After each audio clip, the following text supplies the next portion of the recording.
Hi everyone, welcome to ఏకమైఎస్ academy Hyderabad. So ఇవాళ మనం డైలీ కరెంట్ అఫైర్స్ ఉన్నాయి కదా, ఇవాళ కూడా మనం daily current affairs Telugu daily current అఫైర్స్లో నీట్గా ఎక్స్ప్లెయిన్ చేసుకుందాం. ఇవాళ అయితే ఇచ్చినటువంటి అంశాలు చాలా ఇంపార్టెంట్, ఎస్పెషల్లీ మెయిన్స్ కోసం ఎక్కువ అడుగుతుంటారు ఇలాంటి టాపిక్స్. ఈ రిపోర్ట్స్ అయితే ఎవరు పబ్లిష్ చేస్తారు ఏంటని చెప్పేసి ప్రిలిమ్స్లో అడుగుతారు. అట్లా ఇవాళ ప్రిలిమ్స్ కావచ్చు, మెయిన్స్ కావచ్చు, ఇలా రెండింటికైతే మంచి వెయిటేజ్ వచ్చే కరెంట్ ఈవెంట్స్ అనేవి వచ్చాయి. వాటిని పిక్ చేసి మంచి డేటాతో నేను తీసుకొని మీకు న్యూస్ పేపర్ నుంచి డిఫరెంట్ సబ్జెక్ట్ వ్యూలో అన్ని సబ్జెక్ట్స్లో ఎక్స్ప్లెయిన్ చేస్తున్నాను. ఇవి ఫాలో అవుతూనండి. మీకు యూపీఎస్సీ కావచ్చు, అలానే స్టేట్ బీస్ ఎగ్జామ్స్ కూడా ఇవి హెల్ప్ అవుతాయి అనమాట. ఎందుకంటే నేను కాన్సెప్టువల్ విత్ ఫ్యాక్ట్స్తో ఎక్స్ప్లెయిన్ చేస్తున్నాను. మీకు నాలెడ్జ్ డెప్త్గా ఇస్తాను ఆ టాపిక్ గురించి, అలానే వాటికి సంబంధించిన ఫ్యాక్ట్స్ ఏమున్నాయో అవి కూడా ఎక్స్ప్లెయిన్ చేస్తాను కాబట్టి.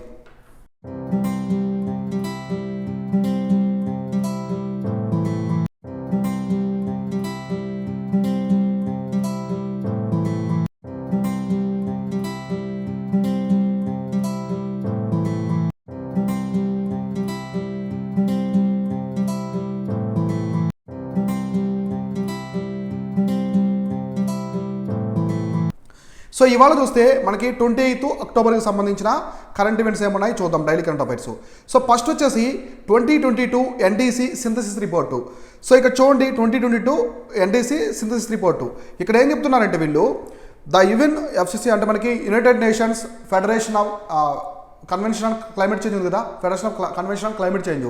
సో యుఎన్ఎఫ్సిసిసి ఉంది కదా, దానికి సంబంధించిన సింథసిస్ రిపోర్ట్ ఏం చెప్తుందంటే it is an annual survey of countries nationally determined contributions. Nationally determined contribution అనే వర్డ్ గుర్తుపెట్టుకోండి. మనకి ఇది COP21లో స్టార్ట్ అయింది. సో COP21లో ప్యారిస్ దగ్గర ఇది ప్యారిస్లో జరిగింది. ఇది బాగా హైలైట్ అయింది అనమాట అప్పుడు 2015లో.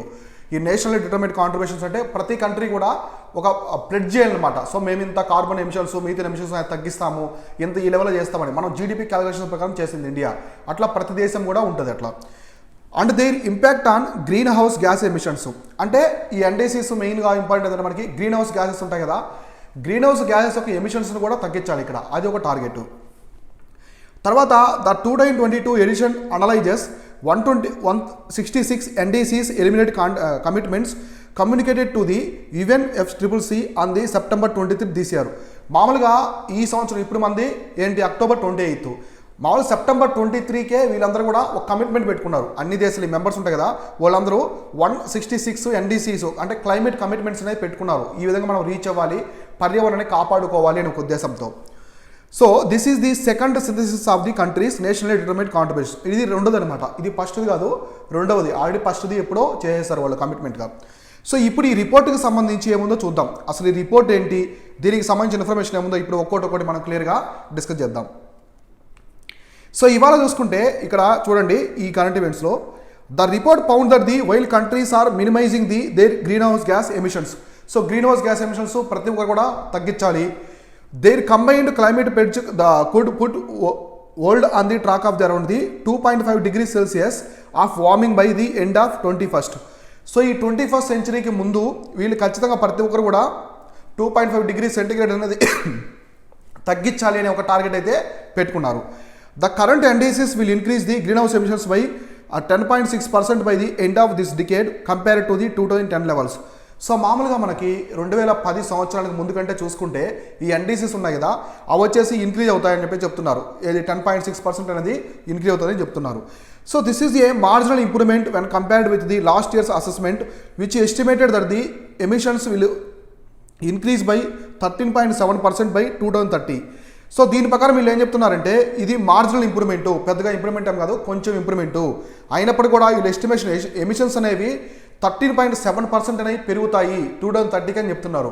ఇదంతా కూడా మెయిన్స్ కాన్సెప్ట్ గుర్తుపెట్టుకోండి. మెయిన్స్ ఎగ్జామినేషన్కి మీకు డిస్క్రిప్టివ్లు ఇవి చాలా వరకు హెల్ప్ అవుతాయి. సో ఇంకా ఏం చెప్తున్నారంటే however this is insufficient to limit the rise of global average temperature 1.5 degrees Celsius above the free industrial levels the end of the century. మామూలుగా మనకి ఫ్రీ ఇండస్ట్రియల్ లెవెల్ అంటే మనకి ఇండస్ట్రీస్ రాకముందు టెంపరేచర్ అనేది ఎలా ఉన్నదో ఇప్పుడు ఎలా ఉందో చూసుకోవాలి. Average temperature global wise 1.5 degrees Celsius అనేది తగ్గించాలని ఒక టార్గెట్ పెట్టుకున్నారు. అంటే మనకి ఫ్రీ ఇండస్ట్రియల్ రెవల్యూషన్ ముందు ఈ విధంగా ఉన్నది, తర్వాత ఇప్పుడు పెరుగుతుంది టెంపరేచర్, కాబట్టి ఆ లెవెల్కి తీసుకెళ్ళాలి అనే ఉద్దేశంతో టార్గెట్ పెట్టుకున్నారు.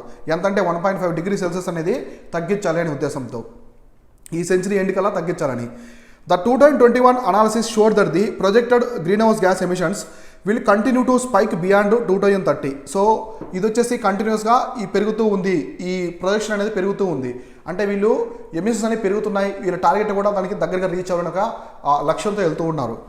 This years report revealed that the emissions will know longer spike after 2030. ఈ రిపోర్ట్ ఏం చెప్తుందంటే 2030 సంవత్సరానికి ప్రతి దేశం కూడా ఎఫర్ట్ పెడుతుంది. కార్బన్ ఎమిషన్స్ కావచ్చు, మీథేన్ ఎమిషన్స్, ఈ గ్రీన్ హౌస్ గ్యాసెస్ ఎమిషన్స్ అన్నీ కూడా తగ్గించడం ఉద్దేశంతో అందరూ కూడా మంచి ఎఫర్ట్ అనేది చేస్తున్నారు. కాబట్టి 2030కి మనము నో లాంగర్ ఇటువంటి స్పైక్ అనమాట, ఒక్కసారిగా దూకుడు అనేది లేకుండా చూస్తాం ఎమిషన్స్లో అని చెప్తున్నారు. So however this does not demonstrate the downward trend of the required the maintain 1.5 degrees centigrade. So దీని ఇప్పుడు చూస్తే ఈ ఎమిషన్స్ అనేది తగ్గినంత మాత్రాన 1.5 degrees సెల్సియస్ అనేది తగ్గదు, దానికి చాలా ఎఫర్ట్ పెట్టాలి. ఇప్పుడు సీ లెవెల్ రైజ్ పెరిగిపోద్ది. ఇప్పుడు టెంపరేచర్ పెరిగే కొద్దీ సీ లెవెల్ సముద్ర మట్టం పెరుగుతుంది. సముద్ర మట్టం పెరిగే కొద్దీ ఏమవుతుంది, మన గ్లేషియర్స్ ఉన్నాయి కదా, ఇప్పుడు గ్లోబల్ టెంపరేచర్ పెరిగింది, గ్లోబల్ వార్మింగ్ అనేది పెరిగింది, ఎక్కువగా వేడి. సో మొత్తం భూమి అంతా వేడి అవుతుంది అనుకోండి. ఆర్కిటిక్ కావచ్చు, అంటార్కిటిక్, ఈ ప్రాంతాల్లో ఉండే హిమము అంటే మంచు ఉంటుంది కదా, హిమానిపాతాలు, గ్లేషియర్స్ మొత్తం కూడా కరిగిపోయి వాటర్ ఎక్కువైపోతాయి అనమాట. సముద్రం లెవెల్ పెరుగుతుంది. సముద్రం లెవెల్ పెరిగిందంటే మాత్రం ఆటోమేటిక్గా ముంబై కావచ్చు, మనకి తువాలు, ఫిజీ కంట్రీస్ ఉంటాయి కదా కొన్ని, ఆ సిటీస్ అన్నీ కూడా, శాన్ ఫ్రాన్సిస్కో దగ్గర మొత్తం అన్ని సిటీస్ మునిగిపోతాయి అనమాట. చిన్న చిన్న ఐలాండ్స్ అన్నీ కూడా మునిగిపోతాయి, ఎందుకంటే సముద్ర మట్టం పెరిగినప్పుడు. సో సముద్ర మట్టం అనేది ప్రపంచం అంతా కూడా యూనిఫార్మిటీగా ఉంటుంది, ఎక్కడ కూడా వదికిన ఎత్తు ప్లేస్ వదికిన తక్కువగా ఉండదు. సో సముద్రం అంతా యూనిఫార్మిటీగా ఉంటుంది. సో నెక్స్ట్ వచ్చేసి the previous synthesis estimated emissions of the 54.9 gigatons of the CO2 in 2030. So previous synthesis estimate అంటే 2030కి CO2 కార్బన్ డైఆక్సైడ్ అనేది 54.9 గిగాటన్స్ అనేది ఉంటుందని చెప్పేసి చెప్తున్నారు emissions. If the latest NDCs are implemented, the 52.4 gigatons of CO2 of greenhouse gas will be emitted by the 2030. అయినప్పటికీ ఇప్పుడు కొందరు ఎఫర్ట్ చేస్తున్నారు కాబట్టి కొంచెం తగ్గి 52.4 గిగాటన్స్ అనే CO2 రిలీజ్ చేయడానికి ఆస్కారం ఉంది 2030 అని చెప్తున్నారు. The global emissions must be only 31 gigatons of CO2 in 2030 to reach goal set by the Paris agreement. నేను ఇందా చెప్పాను కదా COP21. సో COP21 2015లో జరిగింది, ఇది ప్యారిస్లో జరిగింది అనమాట. ప్యారిస్ అగ్రిమెంట్ అని పిలుస్తారు. ఈ ప్యారిస్ అగ్రిమెంట్ పక్కన వీళ్ళు ఏమనుకున్నారంటే 2030 సంవత్సరానికి 31 గిగాటన్స్ CO2 మాత్రం ఎమిషన్స్ ఉండాలి, ఎక్కువ ఉండకూడదని చెప్పారు. కానీ ఇప్పుడు ప్రెజెంట్ ఎంత ఉంది? సో ప్రెజెంట్ వచ్చేసి NDC ఇంప్లిమెంట్ చేసిన తర్వాత 52.4 ఉంది. ఒక్కసారిగా అంత తగ్గడం అనేది చాలా ఎఫర్ట్ పెట్టాలి. కంట్రీస్ అన్నీ కూడా మంచి కృషి చేయాలి, కార్బన్ ఎమిషన్స్ తగ్గించాలి, ఇండస్ట్రీ నుంచి ఈ వాయువులు ఉంటాయి కదా, విషవాయువులు రాకుండా కాపాడుకోవాలి. సో డీఫారెస్టేషన్ జరగకుండా చూసుకోవాలి, అడవులు నరకవేత ఉండకూడదు, అటవీ సంపదని పెంపొందించాలి, అడవులను కూడా కాపాడాలి. సో అటవీ ప్రాంతాన్ని కూడా కాపాడాలన్నమాట. సో అడవులన్నీ పెరిగినప్పుడే ఈ కార్బన్ ఎమిషన్స్ అనేవి తగ్గిపోతాయి. తర్వాత the world is currently on the track to surpass this more than by 20 గిగాటన్స్ CO2 by end of this decade despite the commitments countries across the world. So మొత్తం అందరూ కూడా ఆశాభావం వ్యక్తం చేస్తున్నారు. సో ఆశ వ్యక్తం చేస్తున్నారు ఏమంటే 20 గిగాటన్స్ CO2 వరకు తీసుకొస్తాము, ప్రతి ఒక్కరు మనం కృషి చేస్తున్నాం కాబట్టి ఖచ్చితంగా వస్తుందని చెప్పేసి చెప్తున్నారు అనమాట. సో ఇవి వచ్చేసి కంప్లీట్గా దీనికి సంబంధించిన రిపోర్టు. మీరు ఎస్పెషల్లీ ఈ రిపోర్ట్ అయితే మెయిన్స్ ప్రకారం చూసుకోండి, మెయిన్స్ ప్రకారం అడగడానికి అవకాశం ఉంది, లేదా ప్రిలిమ్స్లో స్టేట్మెంట్ అయినా అడగడానికి ఛాన్స్ ఉందన్నమాట. సో నెక్స్ట్ కరెంట్ ఈవెంట్ ఏముందో చూద్దాం. So next PM Modi launches mission life. So మన భారత ప్రధానమంత్రి నరేంద్ర మోదీ గారు ఏం చేస్తారంటే ఒక మిషన్ లైఫ్ అనే దాన్ని లాంచ్ చేశారు. ఆయన లాంచ్ చేసిన మిషన్ లైఫ్ అంటే ఏంటి, అది ఎక్కడ లాంచ్ చేశారు, దానికి ఆబ్జెక్టివ్ ఏంటి, ఇప్పుడు మనం క్లియర్గా డిస్కస్ చేసుకుందాం.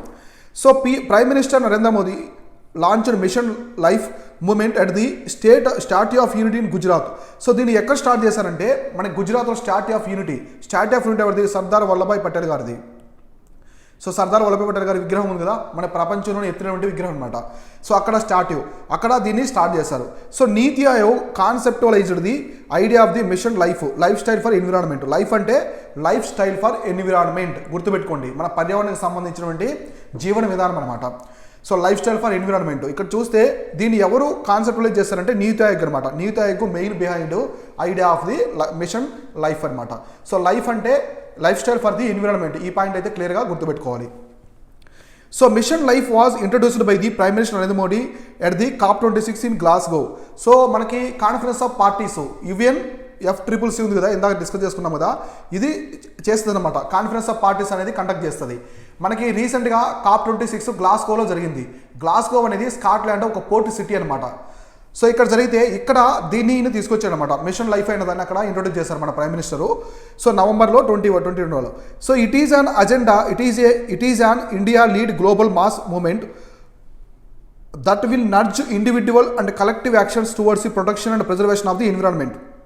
సో ఇక్కడ మెయిన్ దీని యొక్క థీమ్ ఏంటంటే మిషన్ లైఫ్ అనేది ఇది ఒక ఆర్గనైజేషన్కి సంబంధించిందే కాదు, ఒక గవర్నమెంట్కి సంబంధించిందే కాదు, ఒక ఎన్జిఓకి సంబంధించింది కాదు, ప్రతి ఒక్క ఇండివిజువల్కి, నాకు మీకు ఇలా ప్రతి ఒక్క ఇండివిజువల్కి సంబంధించింది. పర్యావరణాన్ని ప్రతి ఒక్కరు కూడా వాళ్ళ సొంతంగా వాళ్ళు ఇండివిజువల్గా కాపాడుకోవాలి.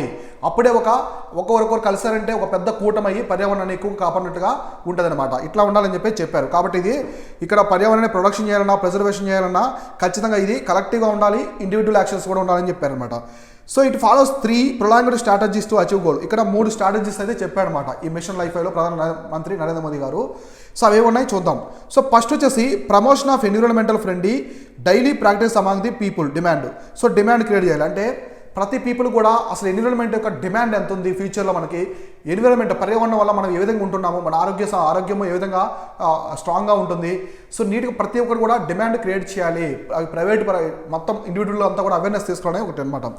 So next enable industries and markets to respond the shift of demand. So ఈ డిమాండ్ని సప్లైగా మార్చాలి, షిఫ్ట్ చేయాలన్నమాట. అంటే ఇండస్ట్రీస్, మార్కెట్స్ ఇవన్నీ ఉన్నాయి కదా, అవన్నీ కూడా వాటిని పెంపొందించుకోవాలి.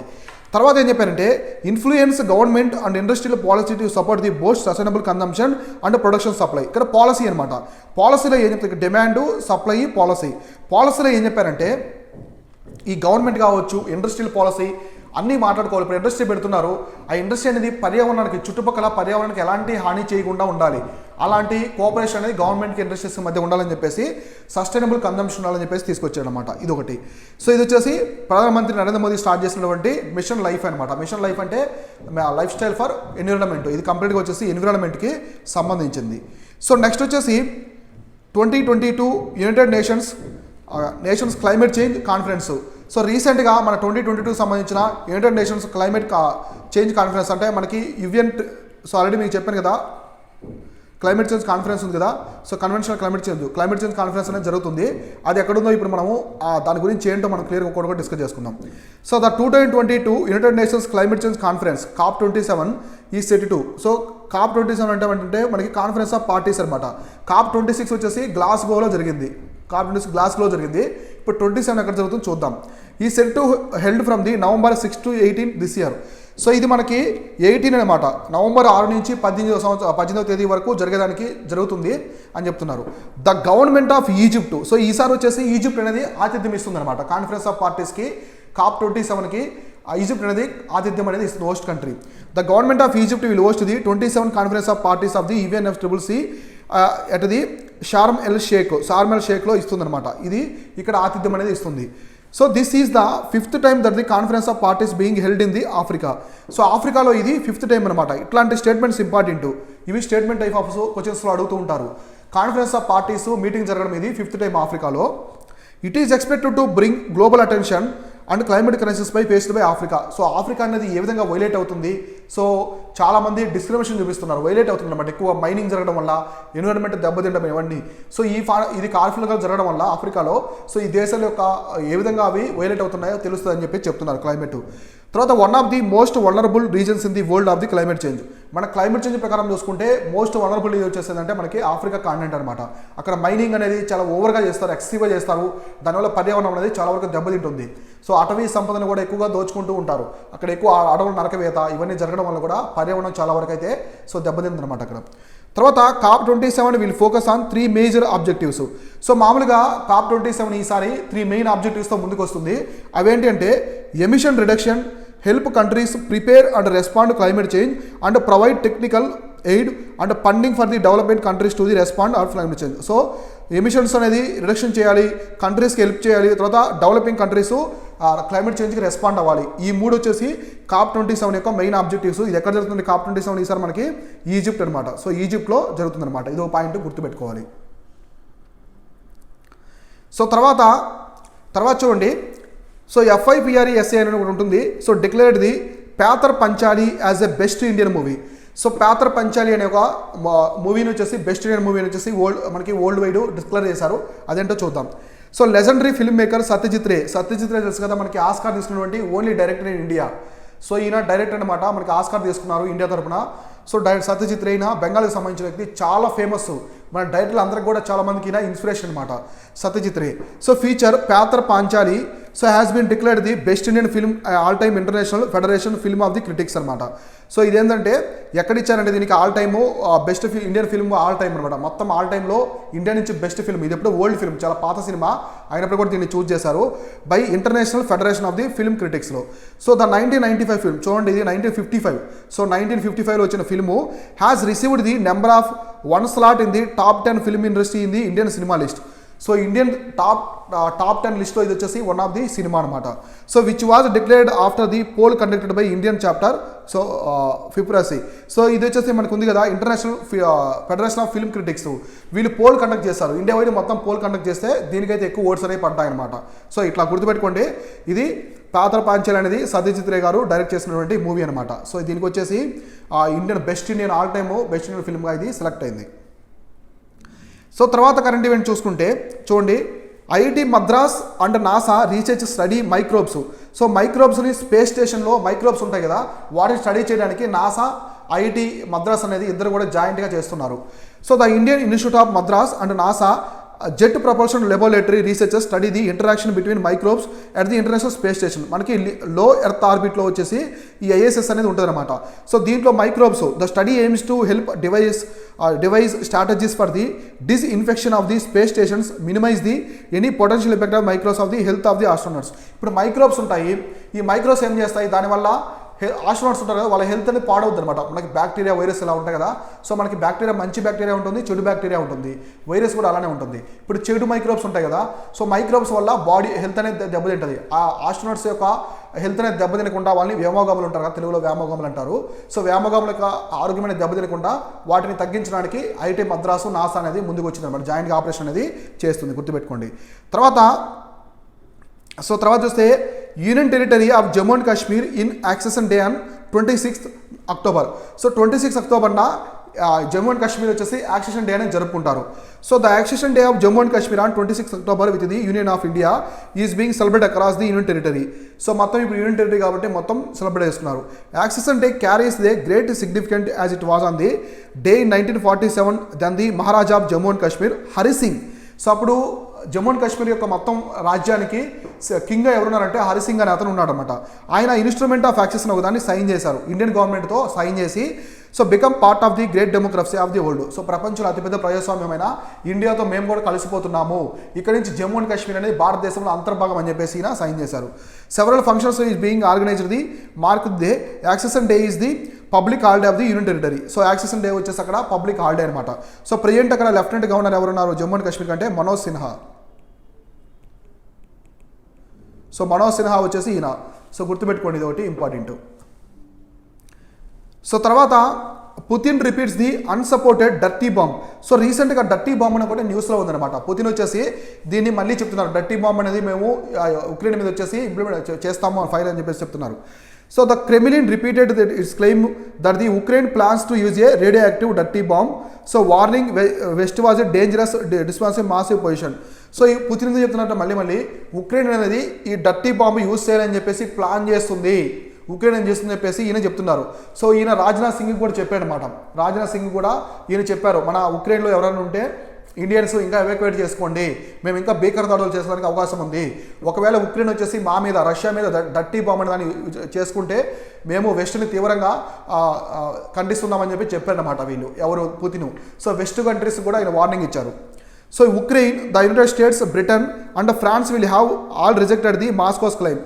సో ఇప్పుడు మాస్కో చెప్పింది కదా, పుతిన్ చెప్పిన తర్వాత ఈ కంట్రీస్ అన్ని కూడా వాటిని ఖండించాయి, మేము ఎలాంటి డర్టీ బాంబ్ కూడా యూస్ చేయమని చెప్పి ఉక్రెయిన్కి చెప్పలేదు, అలా ఉక్రెయిన్ కూడా యూస్ చేయదని చెప్పి చెప్పింది అనమాట.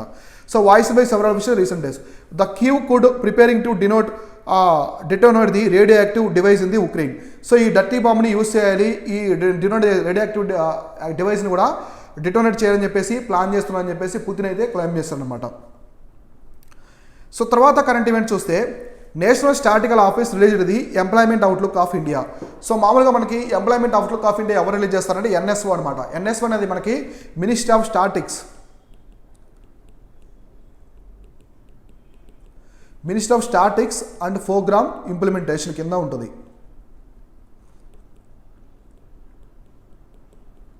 So ministry of statics and programme implementation ministry కింద వర్క్ అవుతూ ఉంటుంది. The national statical office under the ministry of statics programme and the implementation release the press note on the employment outlook of the country. So employment outlook ఎవరు release చేస్తారంటే NSO release చేస్తుంది. NSO is working under the ministry of statics and the programme implementation.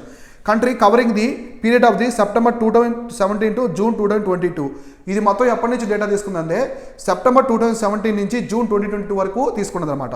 This data is based on the administrative records available with the selected government agencies to assess progress in certain dimensions to release stated. So ఈ విధంగా అయితే వీళ్ళు declare చేశారు. ఇండియాలో employment అనేది తగ్గుతుందని ఇంతకుముందు report ఒకటి ఇచ్చాను. దీనికి సంబంధించిన రిపోర్ట్ నేను ఇంతకుముందు డైలీ కరెంట్ అఫైర్స్ ఎక్స్ప్లెయిన్ చేశాను. దాన్ని అయితే మీరు ఫాలో అవ్వండి. సో ఇవి వచ్చేసి ఇవాటి డైలీ కరెంట్ అఫైర్స్. రేపు ఇంపార్టెంట్ డైలీ కరెంట్ అఫైర్స్ అనేది మనం ఒక్కొక్కటి క్లియర్గా డిస్కస్ చేసుకుందాం. సో దాంతోపాటు నేను ఇంకా ప్రిలిమ్స్ క్వశ్చన్స్ కూడా తీసుకొని ప్రిలిమ్స్ క్వశ్చన్స్ కూడా ఎక్స్ప్లెయిన్ చేస్తాను. స్టేట్మెంట్ టైప్ ఆఫ్ క్వశ్చన్స్, అన్ని టైప్ ఆఫ్ క్వశ్చన్స్, మీకు match of the following, next chronological period, time period, ఇవన్నీ కూడా డైరెక్షన్స్, నార్త్ నుంచి సౌత్, సౌత్ నుంచి నార్త్కి, వెస్ట్ ఈస్ట్ ఇట్లా అన్నీ కూడా మనం క్లియర్గా డిస్కస్ చేసుకుందాం. This is Shivan signing off. Thank you so much.